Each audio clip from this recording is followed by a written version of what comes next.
Olá, querido aluno, querida aluna, seja muito bem-vindo e bem-vinda ao CDF Concursos. Eu sou Dani Moraes, professora de Direito Eleitoral, e nesta aula nós vamos falar um pouquinho a respeito das funções da Justiça Eleitoral. É um assunto bem importante para você que está estudando para concurso da área eleitoral. Então vamos começar. E aqui no nosso sumário, nós vamos começar falando sobre a função administrativa, depois função jurisdicional, função consultiva e uma questão de prova para que você assimile o conteúdo de uma forma muito mais produtiva, ok? Então, continuando aqui na tela. Bom, em primeiro lugar, é importante a gente deixar bem claro que a Justiça Eleitoral ela tem uma importância muito grande dentro do processo eleitoral. Por quê? Porque se não fosse pela atuação do TSE nas eleições, seria muito difícil que a gente conseguisse manter um processo eleitoral de uma forma coesa. Por quê? Porque a função administrativa do Estado, ela é constituída ali de cargos políticos. Então, seria muito difícil que a função administrativa do Estado conseguisse realizar também ali as eleições. Então, é por isso que a Justiça Eleitoral tem essa importante função aí de organizar o pleito e está bem presente aí no processo eleitoral. Então, voltando aqui na tela, eu coloquei para você aqui que a Justiça Eleitoral é um órgão de jurisdição especializada responsável pela organização do processo eleitoral, tal como alistamento eleitoral, votação e apuração dos votos. Então, quando a gente fala em justiça eleitoral, a gente fala dessa forma, que é uma justiça especializada, né? A função, a atuação da justiça eleitoral, ela é bem delimitada, né? Mesmo para o processo eleitoral. E uma das principais funções dela nós vamos estudar a partir de agora, ok? Então, prosseguindo aqui na tela. Primeiro, nós vamos falar sobre a função administrativa da Justiça Eleitoral. A função administrativa refere-se à preparação, à organização e à administração do processo eleitoral. Preparação, organização e administração. O que a gente tem que entender como preparação? Quando o TSE resolve, aliás, quando ele tem que organizar uma eleição, existem os atos preparatórios para essa eleição, registro de candidaturas, o alistamento eleitoral, né, a questão do título. Então, essa preparação quer dizer, se relaciona com isso, tá? Com essa questão de organização primária e primordial das eleições, que envolve isso que eu falei, né? A questão de alistamento eleitoral, registro de candidatura. Então, isso aí fica a cargo da Justiça Eleitoral. Com relação à organização, a gente pode citar aí como exemplo o treinamento dos mesários, a distribuição ali de zonas eleitorais, onde o eleitor vai votar, né? Isso aí tem a ver com a organização, que também acaba sendo um tipo de função administrativa da Justiça Eleitoral. E com relação à administração, também está implícito aí na própria função administrativa, né? Decorre do próprio nome. É administrar todas as questões que envolverem o processo eleitoral. Então, tranquilo, função administrativa está bem ligado ao nome mesmo, é aquela função de administrar, de fazer acontecer as eleições. Então, isso fica totalmente a cargo da Justiça Eleitoral, ok?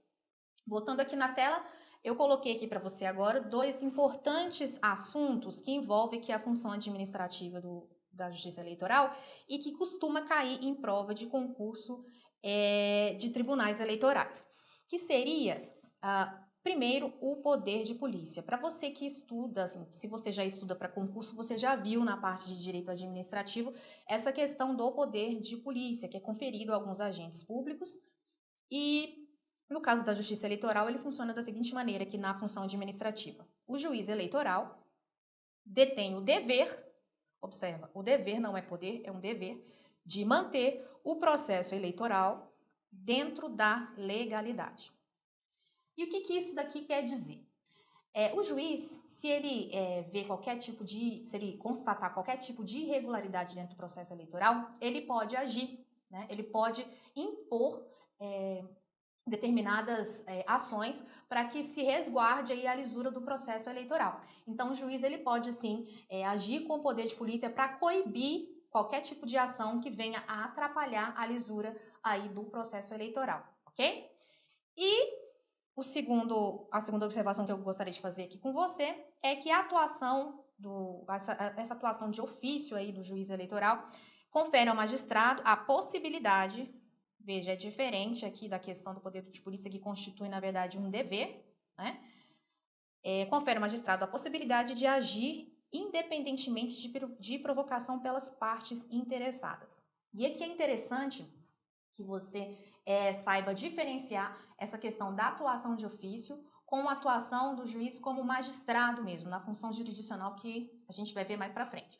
Mas qual a observação que eu quero fazer aqui, que você tem que ficar atento realmente, principalmente para fins de prova? É que essa atuação de ofício, ela é para questões administrativas, até porque nós estamos falando da função administrativa aqui da Justiça Eleitoral. Então, nesse caso aqui, esse agir de ofício do juiz, ele não é para resolver lide, tá? Nós não temos lide, nós não temos aqui uma provocação para fins de resolver uma lide, tá? São questões administrativas. Então, por exemplo, se o juiz constata ali durante o processo eleitoral que determinado candidato está fazendo propaganda, por exemplo, irregular, há uma previsão de aplicação de multa na legislação eleitoral com relação a isso. Porém, o juiz, na função administrativa, através do poder de polícia e do exercício ex officio, ele não pode aplicar uma multa isoladamente. Por quê? Porque a multa, ela constitui uma infração, é uma penalidade.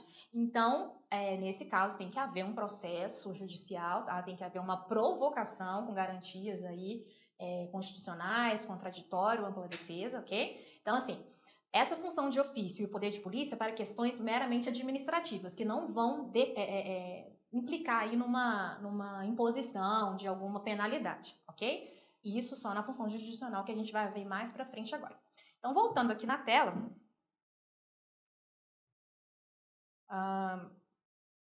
nós vamos falar agora da função jurisdicional, que eu acabei de falar para você agora. A função jurisdicional consiste na solução de conflitos de interesse em matéria eleitoral.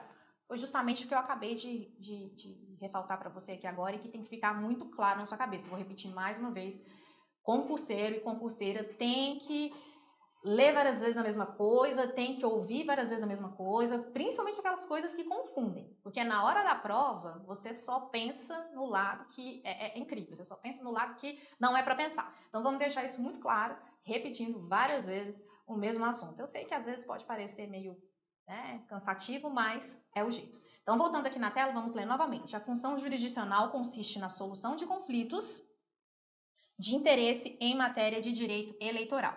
Diferentemente da função administrativa, em que o juiz, em matéria administrativa, pode agir sozinho, por meio do poder de polícia, sem provocação, aqui na função jurisdicional é sempre preciso ter a provocação da parte interessada. Então, por exemplo, nós temos a impugnação de mandato eletivo, nós temos a impugnação de registro, e isso tem que ser feito por meio dos legitimados, e o juiz não pode agir de ofício. Esse caso, ele tem que, a pessoa tem que trazer para o juiz analisar e dali ele vai realmente proferir uma decisão judicial.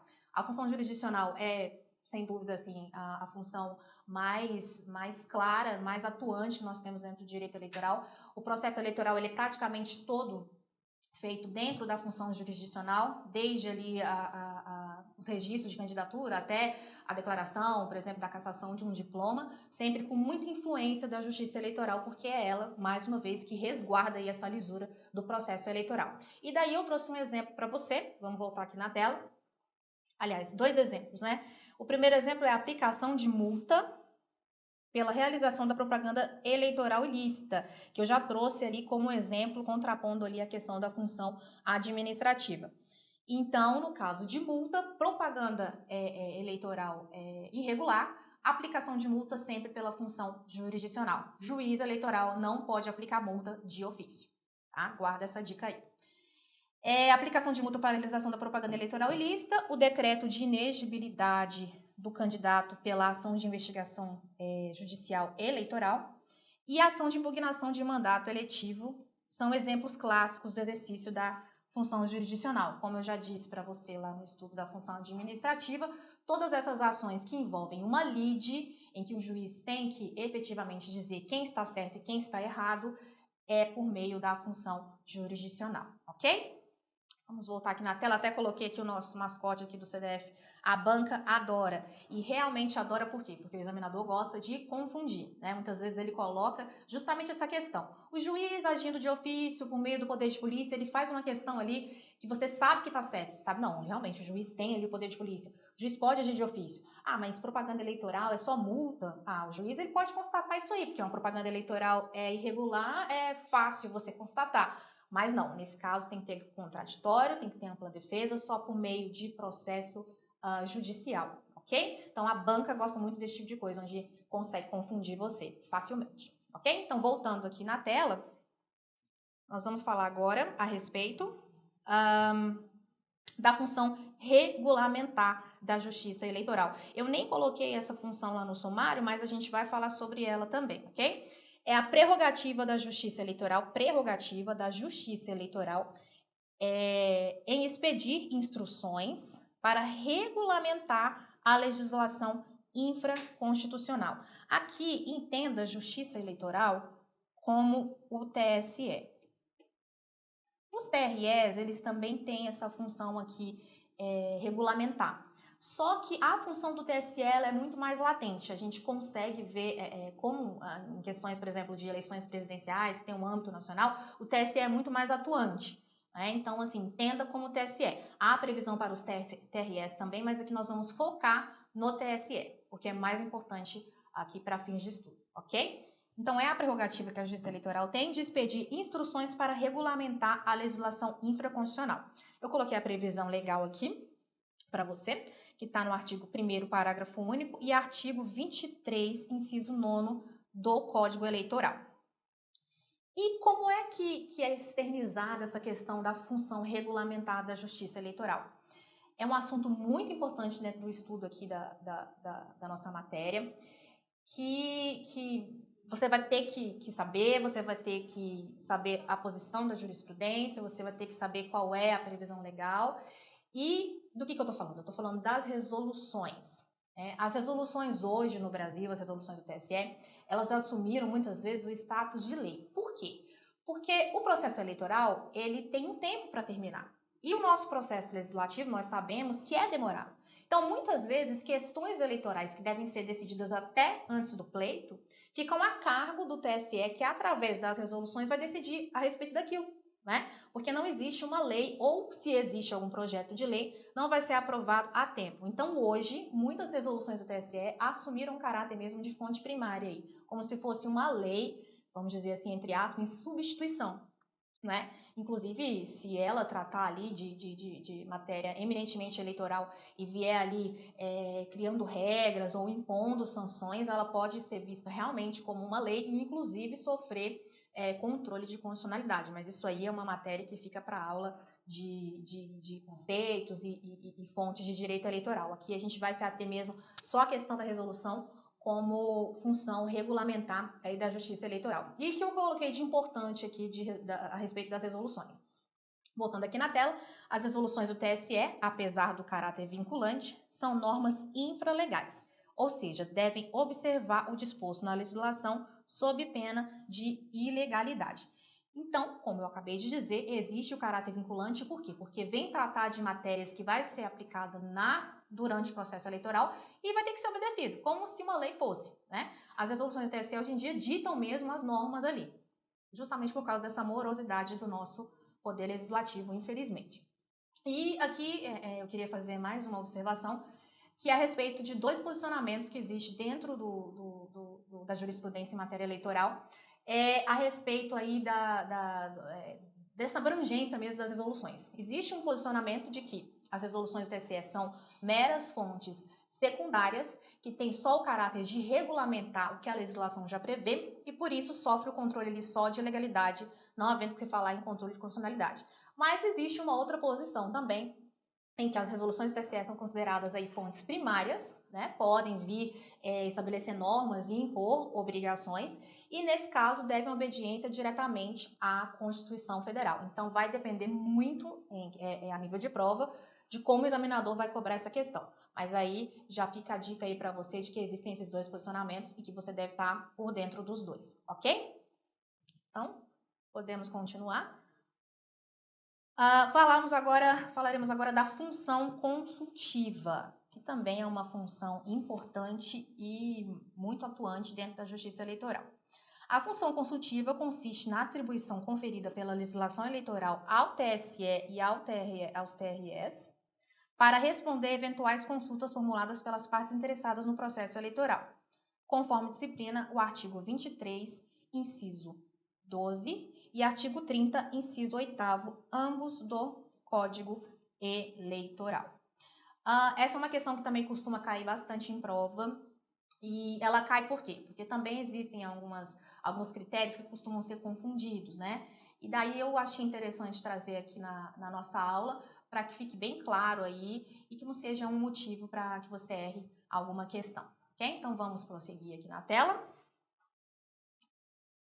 Os requisitos para a realização de consulta. Antes de falar dos requisitos, vamos primeiro ler o dispositivo legal aqui, a previsão legal que eu já falei, né, que é o artigo 23, inciso 12 aí do Código Eleitoral, com relação às consultas realizadas pelo TSE. Compete ainda privativamente ao Tribunal Superior responder sobre matéria eleitoral as consultas que lhe forem feitas em tese. Vamos circular aqui para a gente depois falar de cada assunto particularmente, em tese por autoridade com jurisdição federal ou órgão nacional de partido político. Bom, então vamos voltar aqui para a questão dos requisitos. Muita atenção aqui, porque isso aqui tem que ficar muito claro. Requisitos para a realização de consulta: formulação por autoridade competente e caso abstrato em tese. Isso é o que o próprio artigo prevê, que eu esquematizei aqui para ficar de uma forma mais clara e mais didática para você entender. E o que seria essa autoridade competente aí que o artigo fala? Voltando no artigo, o legislador fez a previsão da seguinte forma: por autoridade com jurisdição federal. Aqui essa vírgula acredito que ficou sobrando, mas é com jurisdição federal, ou órgão nacional de partido político. Falando primeiramente aí da autoridade com jurisdição federal, no caso aqui, seria por deputados, senadores, né? Enfim, membros do Congresso Nacional, eles podem realizar, né, pedir, né, solicitar essa consulta perante o TSE. E aqui é muito importante frisar que essa previsão legal aqui, ela é taxativa, ou seja, você não pode ter, por exemplo, um cidadão ou um advogado, ou qualquer outra pessoa que não esteja aqui na previsão do artigo 23, formulando consultas perante o TSE, porque não são legitimados. Então, se cair na sua prova qualquer outra pessoa que não seja uma autoridade com jurisdição federal, deputados, senadores, membros do Congresso, ou o órgão de partido político que nós vamos falar agora, a questão está errada, tá? A gente vê muitas questões em concursos de tribunal que vem trazendo isso. Advogado, fulano de tal, estava com uma dúvida com relação a um assunto em matéria eleitoral e formulou uma consulta no TSE. Errado. Advogado não pode, o cidadão não pode, o candidato não pode. É sempre essa autoridade com jurisdição federal que é prevista aqui no Código Eleitoral. Então, muito cuidado com isso, ok? Então, voltando aqui na tela, já esclarecemos a questão da autoridade com jurisdição federal. Vou até anotar aqui, deputados, senadores, membros aí do Congresso Nacional. Ou órgão nacional de partido político, tá? Aqui é fácil, né? A própria norma aí já esclarece e costuma cair nas provas mesmo com essa redação, órgão nacional de partido político, ok? Eu não vou citar aqui partidos porque não cabe a gente citar, mas assim, a legislação ela já se deixa entender por si. Então, se cair na sua prova órgão nacional de partido político, vai estar correto, ok, tá? E a autoridade com jurisdição federal, que nós já esclarecemos aqui, deputados, senadores e membros do Congresso Nacional. E o que seria, professor, essa questão do caso em abstrato e em tese? O que seria isso? Bom, as consultas, elas devem ser sempre de um caso abstrato, ou seja, nenhum dos legitimados pode levar um caso concreto envolvendo A e B para como se fosse substituir, por exemplo, a função jurisdicional, tá? Então, assim, é uma dúvida em tese, muitas vezes de interpretação da própria legislação e tal, mas não pode ali ter nomes, identificar ninguém. É uma consulta em abstrato, tá? E em tese, justamente por causa disso, né? Essa questão de um caso hipotético, né? Que seria uma situação realmente hipotética. Como é que seria a aplicação daquilo caso envolvesse um caso concreto, tá? Mas jamais trazer aí nomes ou identificar qualquer pessoa, até porque isso iria contra aí a questão da lisura do processo eleitoral e iria, na verdade, substituir a função jurisdicional, que não é o objetivo, obviamente, ok? Então, voltando aqui para a tela. Vamos ver o nosso próximo tópico aqui. Bom, aqui eu venho esmiuçando de uma certa forma o que é importante você saber aí a respeito de consulta. A resposta à consulta deverá ser fundamentada, sempre, tá? Até porque não haveria sentido o TSE responder a qualquer consulta que não fosse de uma forma fundamentada aí dentro da Constituição Federal e da legislação eleitoral, tá? Não possui caráter vinculante, isso aqui é muito importante, tá? Diferentemente de uma decisão, num caso envolvendo a função jurisdicional, não é? Ou até a questão mesmo das resoluções, que se tem um caráter vinculante. Aqui dentro da consulta não tem caráter vinculante nenhum. Ele serve justamente e unicamente para aquelas partes, ou aquele legitimado, na verdade, que realizou a consulta. Então, TSE, por exemplo, decidiu a respeito de um tema, por exemplo, vamos esclarecer aqui, partidos políticos, né? Um deputado foi lá e apresentou uma consulta com uma dúvida a respeito de partidos políticos. E o TSE respondeu essa consulta de forma fundamentada e chegou a uma solução, mas vai servir justamente somente para aquele caso, tá? Pode ser que uma pessoa venha depois, aliás, um legitimado venha depois e realize o mesmo tipo de consulta com o mesmo assunto e o tribunal venha entender de um modo diferente. Então, aquela solução que foi achada na primeira consulta, ela não vai vincular a segunda, ainda que trate do mesmo assunto. Okay? Então, não existe caráter vinculante em consulta na Justiça Eleitoral. Voltando na tela, a fundamentação poderá ser utilizada para argumentar processos administrativos ou judiciais. E é exatamente a função aí da consulta, né? Se é de esclarecer um ponto, então nada é mais adequado do que usar essa fundamentação para poder fundamentar uma ação judicial, por exemplo, né? Então, isso costuma acontecer. É muito melhor que se esclareça, se há essa oportunidade na lei, é muito melhor que o tribunal já esclareça como é que é aquele caso, que vai facilitar também o trâmite ali daquela ação judicial, ok? Então, não há nenhum problema em se usar a fundamentação para se fundamentar também esses processos administrativos e decisões judiciais, ok? E, por último, a finalidade dessa função é evitar a demora no processo eleitoral. Então, mais uma vez enfatizando aí, é muito melhor que se resolva através da consulta, né, algum tipo de informação importante, algum tipo de pendência importante, do que deixar que isso aí se prolongue, até porque o processo eleitoral, como eu já disse, ele tem um tempo, né? Na Justiça Eleitoral se preza pelo princípio da celeridade, tanto que os recursos eles têm prazos diminuídos, a gente tem recursos em horas, inclusive, então tudo tem que ser muito rápido, porque o tempo não vai parar, as eleições precisam acontecer e tudo isso tem que ser resolvido dentro ali do período do pleito, né? Então, por isso que uma das características dessa função consultiva também é de garantir aí a celeridade do processo eleitoral, ok? Seguindo. E aqui eu trago para você uma questão de TRE, tá? De São Paulo, 2017.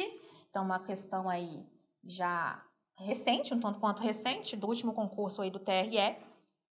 Bem característica, bem bacana aqui pro nosso curso. Vamos ler então o enunciado da questão. A Justiça Eleitoral é sui generis, na medida em que, além do exercício da função jurisdicional, é dotada da função administrativa, da função normativa e da função consultiva. Então, aqui, o tipo de questão que cobrou o que a gente acabou de ver, né? O seu conhecimento a respeito aí das funções da Justiça Eleitoral. Continuando, sobre as funções da Justiça Eleitoral. Então, a questão quer saber realmente o seu conhecimento a respeito dessas funções. Alternativa A. A função normativa permite a edição de atos normativos de caráter geral e abstrato com vistas a dar execução ao Código Eleitoral. Essa questão está correta, nós vamos falar a respeito das outras, mas essa questão está correta porque é justamente isso. A função normativa, ela autoriza a Justiça Eleitoral a editar atos que venham a regulamentar e por muitas vezes até impor determinadas condutas, como eu já falei para você.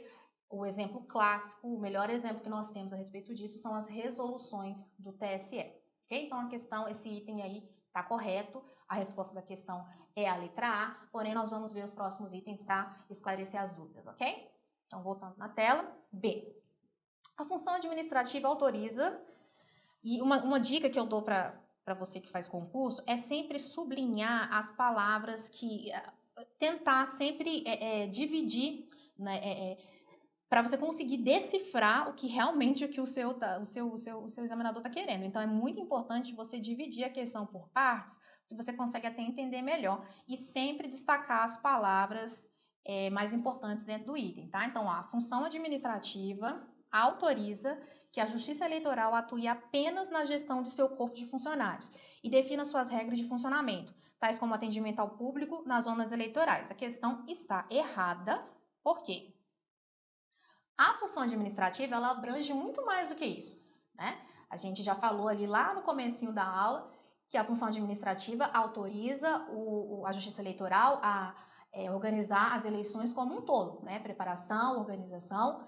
Então, não fica só dentro ali dos tribunais ou dos funcionários, não, tá? Questão, inclusive, que eu trouxe o exemplo do registro de candidaturas dos candidatos, que já está totalmente fora das funções ali internas dos tribunais, né? Então, toda a função administrativa de preparação e organização do processo eleitoral está incluída dentro da função administrativa. Então, o item está errado por quê? Porque ele restringiu essa atuação na função administrativa da Justiça Eleitoral. Okay? Então, o item errado, tranquilo. Item C. A função consultiva permite que a Justiça responda em caráter abstrato e fora do período eleitoral.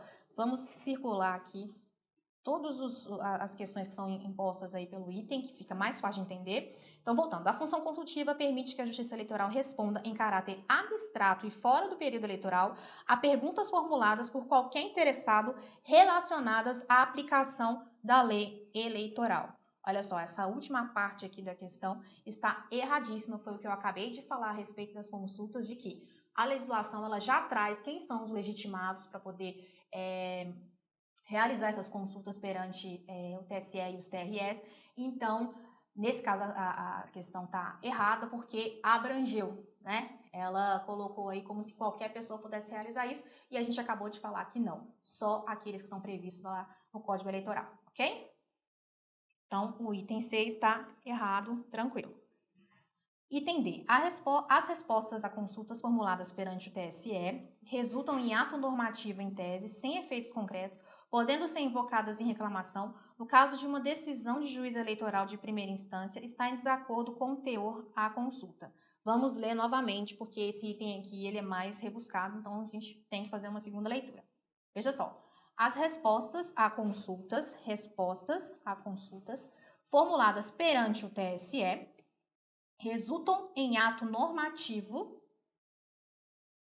em tese, sem efeitos concretos, podendo ser invocadas em reclamação no caso de uma decisão de juiz eleitoral de primeira instância está em desacordo com o teor da resposta à consulta. Bom, vamos por partes aqui. Ato normativo em tese, ok, até aqui está correto. Sem efeitos concretos, ok, porque ela tem que ser feita a partir de um caso em tese, não é? Podendo ser invocadas em reclamação no caso de uma decisão de juiz eleitoral de primeira instância está em desacordo com o teor da consulta. Bom, essa parte final está errada. Por quê? Porque nós acabamos de ver também, que foi o último tópico aí da nossa aula, a questão da função consultiva. Ela é uma consulta em abstrato e ela não tem caráter vinculante, foi o que eu acabei de falar. Não vai servir para poder impor aquilo que o tribunal fundamentar em uma determinada consulta, embora a fundamentação possa ser usada ali em processos administrativos e tudo mais, para poder referendar ali um pedido, ela não vincula ninguém. Então, se o juiz decidiu de forma contrária à consulta, vale a decisão do juiz, né? Aquilo que for decidido, vamos dizer assim, em consulta pelo Tribunal Superior Eleitoral, ele não vale para vincular ninguém, tá? Em nenhum tipo de juiz eleitoral e nenhuma outra decisão. Ela vale ali para quem foi lá e ofereceu essa consulta, né? Enfim, não tem como a gente ampliar aí os efeitos do resultado dessa consulta para outros casos, tá? Então, questão tá errada, essa última parte aqui, erradíssima, tá? E por último, o item a função normativa autoriza o juiz eleitoral a promover o alistamento dos eleitores, expedindo a títulos eleitorais, a expedição de títulos eleitorais e a designação dos locais de votação. O juiz eleitoral, ele pode sim promover o alistamento, tá? Tranquilo, dos eleitores, a expedição de títulos eleitorais e designação dos locais de votação. Aliás, é uma das questões que envolve também a justiça eleitoral. Porém, não é através da função normativa, tá? Isso aqui é através da função administrativa. Então, o erro do item aí tá quando ele se remete à função normativa. Então, já deu para perceber como é que esse assunto é cobrado em prova de concurso, né? Você tem que realmente saber que existem essas 4 funções que são bem peculiares à justiça eleitoral, principalmente essa parte da função normativa, porque na justiça eleitoral as resoluções têm uma grande importância, né? Tem esse efeito vinculante, coisa que a gente não observa, né? Em outras jurisdições. E essa questão administrativa também, né? De participar, assim, praticamente de todo o procedimento aí que envolve as eleições. Então, é muito importante que você saiba essas 4 funções, que você consiga diferenciar as 4 funções, porque o examinador ele cobra assim, sempre uma remetendo a outra, falando que a função consultiva é a função normativa e colocando sempre itens ali para te confundir. Então, é muito importante que você saiba essa diferenciação. E aqui a gente termina essa aula sobre funções da Justiça Eleitoral. Espero que você tenha gostado, que tenha ficado bem esclarecido. E é isso daí. Até a nossa próxima aula.